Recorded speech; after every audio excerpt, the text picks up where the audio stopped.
Some coaches have the experience of sales being really challenging and hard. Well, I cracked the code a few years ago. I discovered a format and then iterated and developed a format to make selling life coaching services easy, graceful, and high integrity.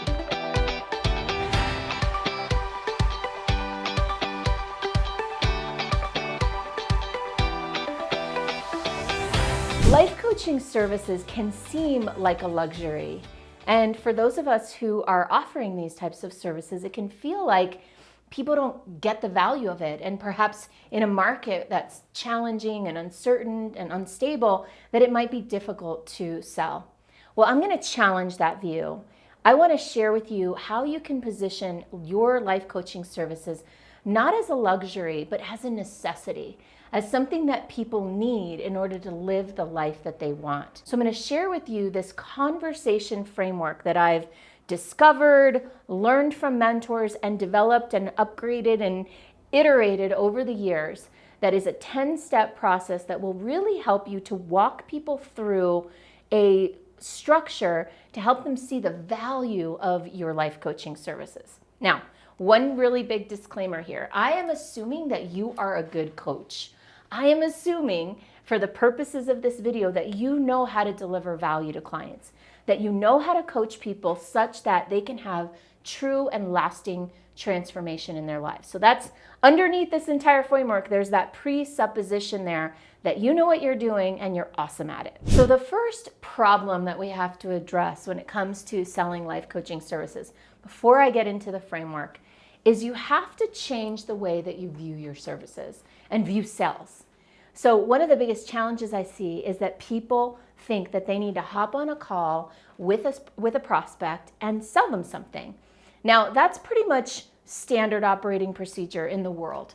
I used to be a salesperson. I had a whole bunch of sales jobs, and our directive was to sell every single person that we hopped on the phone with. What's underneath this process that I'm going to share with you is not that you're here to sell people.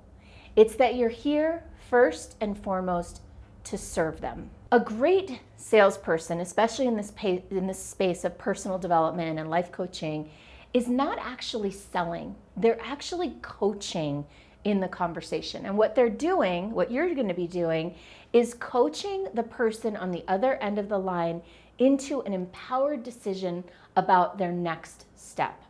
And so what this framework does is it helps you, number one, give value in the conversation, help that person gain clarity, learn something new, gain a new perspective, have a new insight, have a new idea about their life, and leads them through this framework to connect to that vision, to want and desire that vision, to understand what the cost of not living that vision, of not achieving that outcome, and then making a decision that aligns with taking that next step on that path. And that next step might be to work with you. If you're a right fit, if you're the right person to help them, if you're certain that you can deliver value to them, but the empowered decision might not be to work with you. It might be another step. It might be a book that they need to read first or a program that they need to do. But your job on this call is not to sell them, but to serve them powerfully. And if your program is the thing that's going to serve them most powerfully next, to then powerfully enroll them into that program. Got it? So now that we have that out of the way, let me get into the 10 steps of enrollment.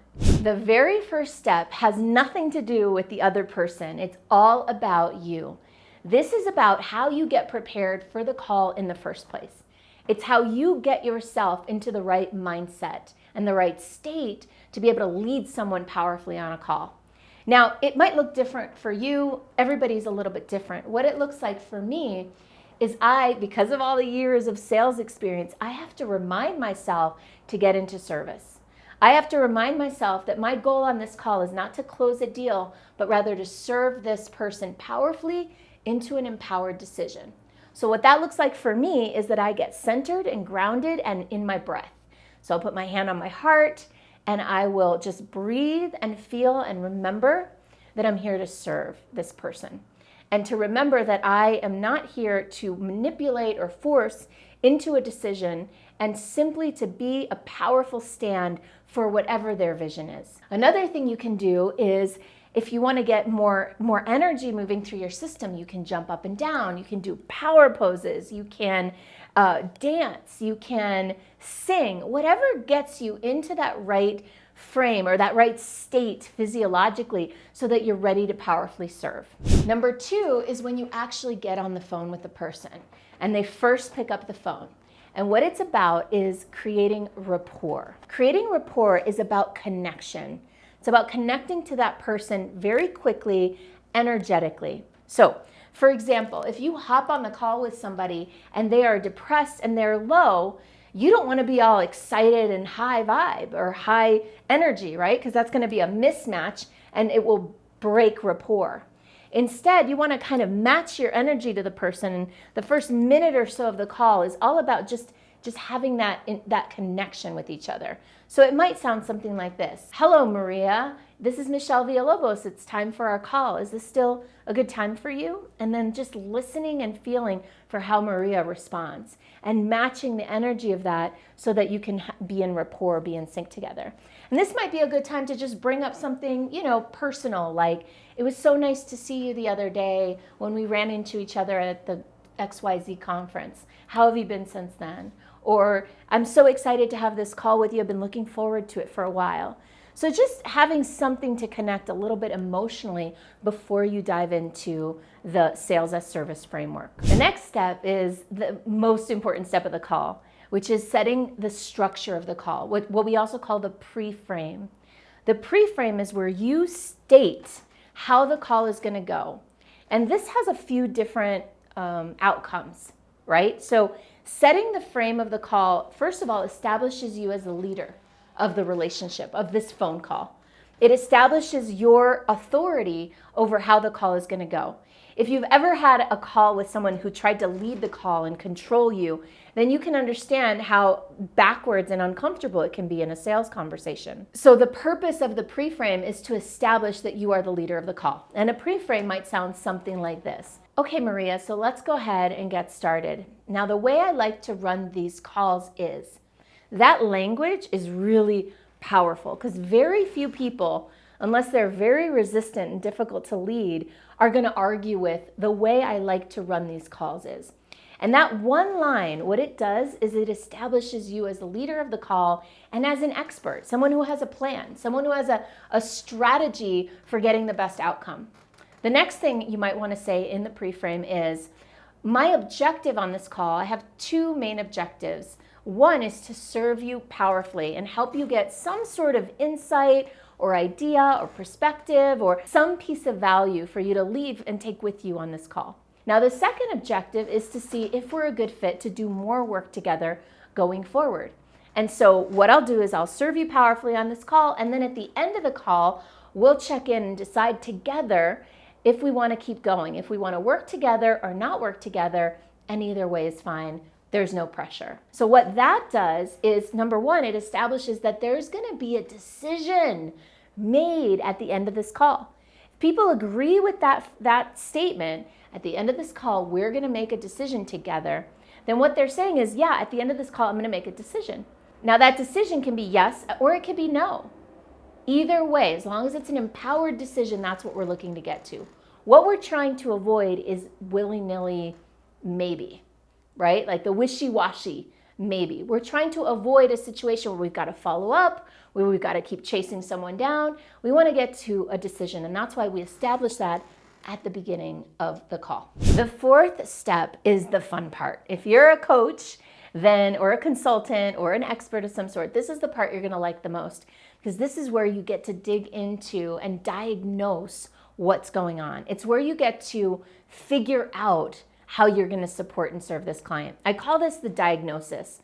I like to use the analogy of a doctor in a medical situation, right? You go into the doctor's the authority, he's in charge or she's in charge, setting the frame of the session. This is what we're going to do. We're going to take these tests. We're going to measure your blood pressure, right? The doctor is someone that we look up to as an expert, for better or for worse. So then the diagnosis is where the doctor starts to ask a lot of questions and gather information. That's what we're doing in this next part of the call. We're asking powerful questions.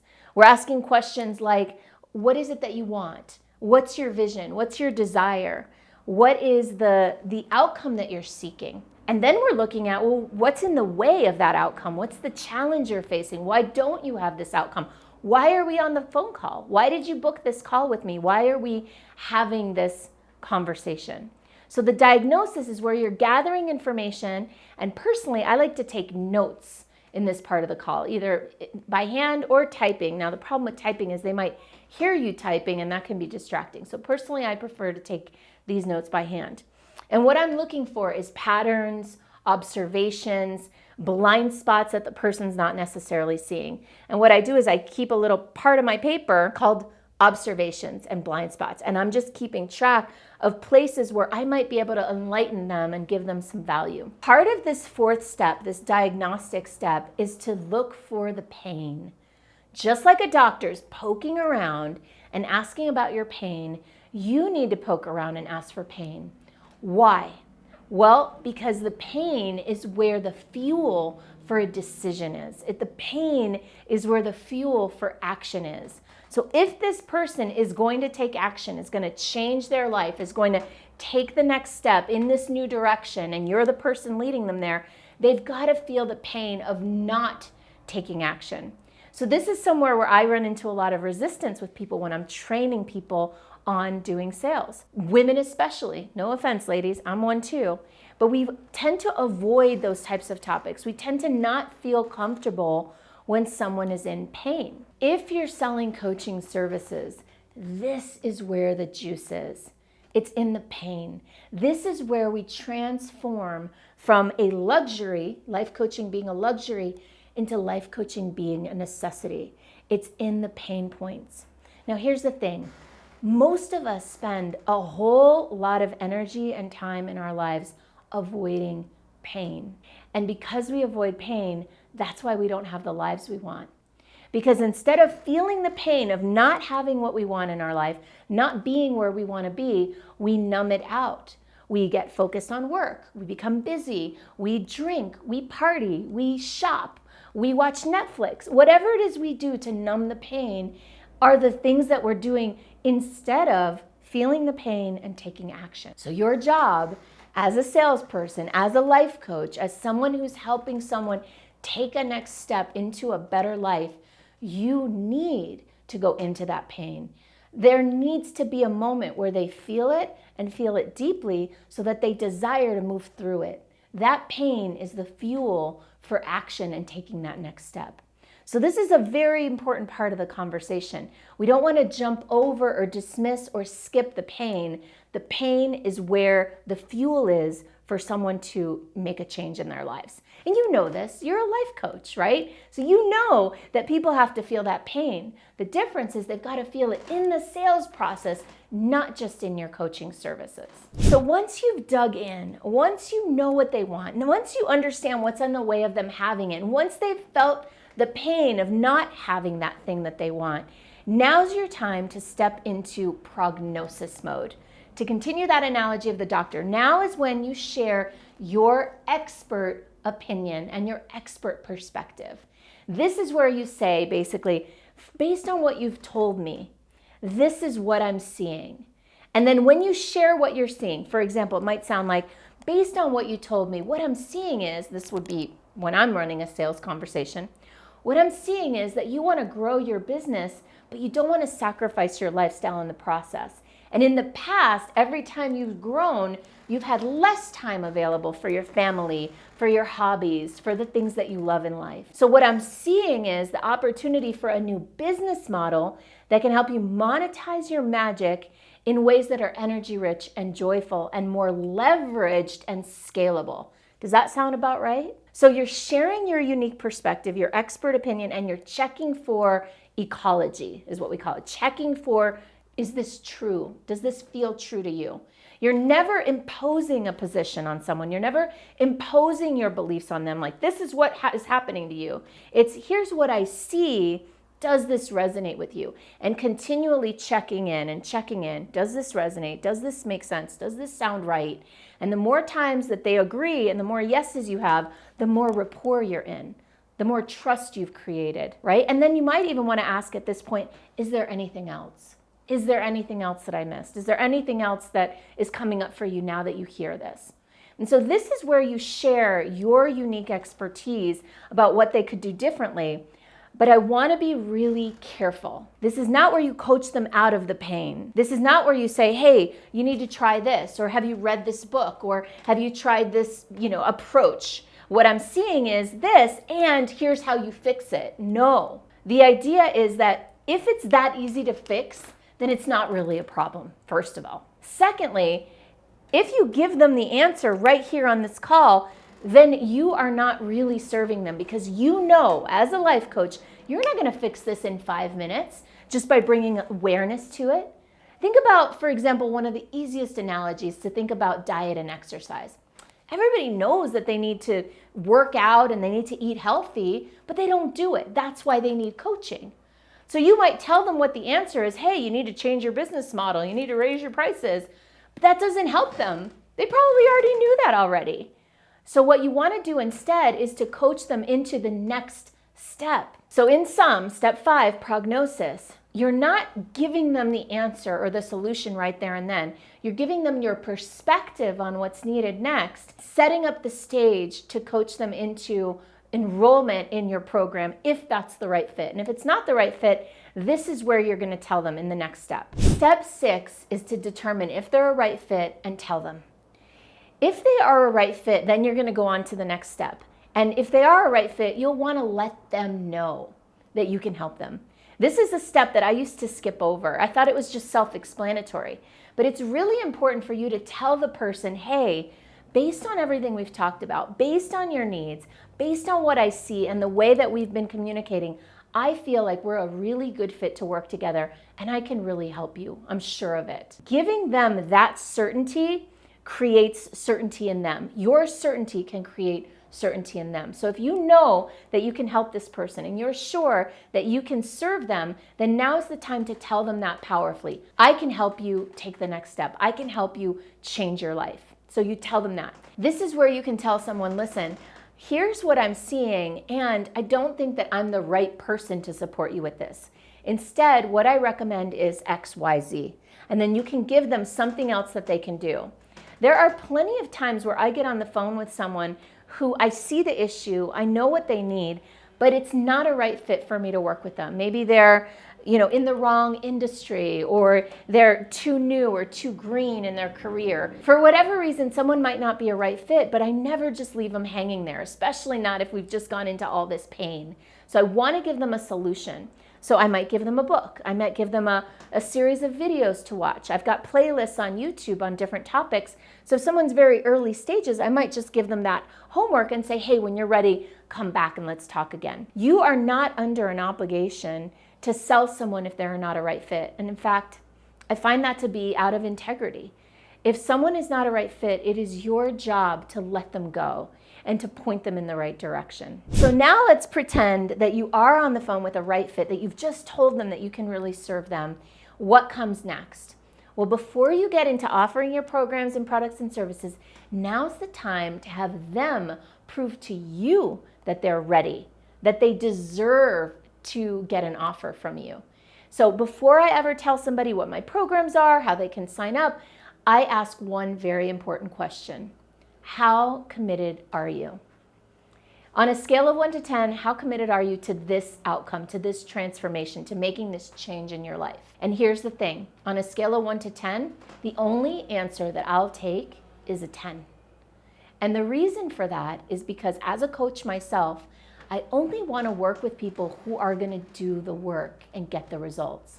And what I found out the hard way is that anything less than a 10 is really a 1 in disguise. What does that mean? That means that if you're not a level 10 committed, all in committed, then you're not all in committed. And I want to work with people who are all in committed, and I recommend that you do too. And so this part of the process, this question, how committed are you on a scale of 1 to 10, the outcome that it has, the result that it generates is either you get someone who says they're a level 10 committed, now they're much more likely to enroll in your program, or you find out that they're a 9 or an 8 or a 7 which we really know is a one in disguise. And then at that point, you can back off and you can pull back. Now, you've just established that this is important to them, that there's pain, that they want this outcome, that they haven't been able to get it, that you're a right fit and that you can support them. And now they're telling you that they're not a 10. So this is where you can say, well, you know what? I only work with 10s. And 9 out of 10 times, people will say, well, wait a second. What do you mean? Or wait a second. Yeah, I guess I am a 10. Like usually people, when you back off and say, I only work with 10s because I want to get results and I'm committed to results, usually people will lean in again. They'll come forward and they'll meet you at a 10.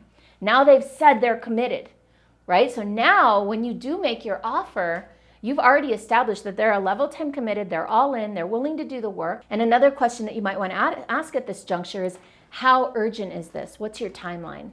And that'll tell you whether someone is ready to go now or if they're ready to go in 3 or 6 months. If they tell me, well, I'm not ready right now, I'm ready in 3 or 6 months, I'll say, all right, let's chat in 3 or 6 months. I won't make an offer. Here's the secret, okay? I don't make an offer unless I think I'm gonna get a yes, unless I know I'm gonna get a yes. And so that's really different from the way most people do sales, which is like they throw offers all over the world and then they wait for some people to say yes to them. I take people through this process so that by the time I make an offer, I know that this person is a fit, they're aligned, they're committed, they're eager, their timing is right, they're ready to go. Then I make the offer, and that increases my conversion rates. Once you've decided that this person's a fit, that they're a level 10 committed, they're urgent, they're ready, that's when you make the offer. Now, whatever your offer is, no, it doesn't matter, but my recommendation is to have no more than 1 or 2 things that you make available. Instead of laying out a menu of services, we could do this or we could do that, and letting them choose, I would instead say, all right, based on everything we've talked about, based on this conversation, based on my expertise, based on the outcome you want, this is what I recommend. I have a program. This is the outcome of the program. Does that sound like what you need? Again, I'm still not saying the price. I'm still not making the offer. I'm just putting out there, this is my recommendation. Do you think this would be the right fit for you? Now, again, I'm not actually laying out all the pieces of the program. I'm not saying, if I'm selling coaching service, I'm not saying we're going to talk every week. It's a 6-month engagement. We're going to do this. We're going to do that. And it includes all these things. I'm not laying out the package for them. I'm just laying out the outcome of the package. The name of the package and the outcome. So I have this package, it's called the XYZ Breakthrough Program, and by the time you're done with this program, you'll have these outcomes. Does that sound like what you're looking for? Now, if they say yes, now's the time to say, all right, well, the way we work is. This is one of my favorite lines ever. This line is so powerful because it establishes you as the boss of your business, and it lets someone know, if you want to work with me, this is how we roll. So the way I work is, and then that's where you lay out the pieces of the program and how they can enroll. And that's when you start, that's when you give them the price of the program that you're recommending. Think of this part as the prescription. This is where, as the doctor, you are writing the prescription to the patient and telling them, this is what you need to get that cure, to get that outcome that you want. Now, at this point, you might run into some objections. Now, if you did a really good job all the way through the call, you probably won't have any objections. But if you do have them, they'll usually come when you share the price of your program. Now, here's what I say about objections. You're not supposed to overcome them. That's a power move, a power play to overcome someone's objections. What I recommend instead is to fully receive the objection and understand it and show the person on the other end of the line that you get it. Repeat it back to them and maybe even strengthen the objection. So if someone says, you know what, times are crazy, I just don't have the money right now, you can say, I totally get it. My business has been completely different since the market changed or these things happened. So I completely understand where you're coming from. And what I'd like to do is just share a story with you about that. So instead of trying to overcome the objection and convince that person that they're wrong for feeling the way they're feeling or having the circumstance that they have a bank of stories that addresses each objection that you come across. So if you often get the objection about money, find a story of a client who enrolled with you even not having the money or even being challenged by money. So the best cure for an objection, or the best way to overcome it, is to actually fully receive it, not fight it, and then tell a story of someone who overcame that objection themselves. The very last step is the one that people often have the biggest problem with, the coaches. It's taking payment. I can't tell you how many times I've heard the story of someone bringing someone all the way through this process and then saying, great, I'll send you an invoice, or I'll send you a link to make payment, or you can make payment tomorrow or next week. That doesn't work. In this work, in coaching, the whole thing that you just did to bring them through that process means that in this moment, they are more connected to you, more likely to take action than they've ever been in their life, maybe even. And so if you get off that call without taking a commitment from them, they will cool down by the second. Within a minute or two, they're already cooler from when they were with you on the call. Within an hour, they're already on to the next thing. That life is rushing back at them, and all those objections, all those problems, all those numbing strategies are back in play. And so your job is to stand strong and to create a commitment right there in that moment. That means taking a credit card payment, collecting in that moment, or getting a signature of some sort of agreement. I highly, highly recommend you get into the habit of taking payment right there on the spot. At least if you're selling something where you take a deposit, at least taking that first deposit. So this is something that a lot of people struggle with because they hate asking for money. And what I would remind you of is that this is part of your job as a coach, to lead people to take action, to lead people into that next step. And if they don't make a commitment, chances are they're not going to take the next step. You will most likely lose people if you don't get them to commit right there and then. And remember, the whole reason you did this process is to make sure you have a right fit client. So if you have someone that you made an offer to, remember that you did that because you know you can serve them. So if you're interested in learning more about how to up-level your sales game, how to increase conversions, how to grow your business, how to scale your business, let's connect. Book a discovery call with me to find out if and how I might be able to support you with my services.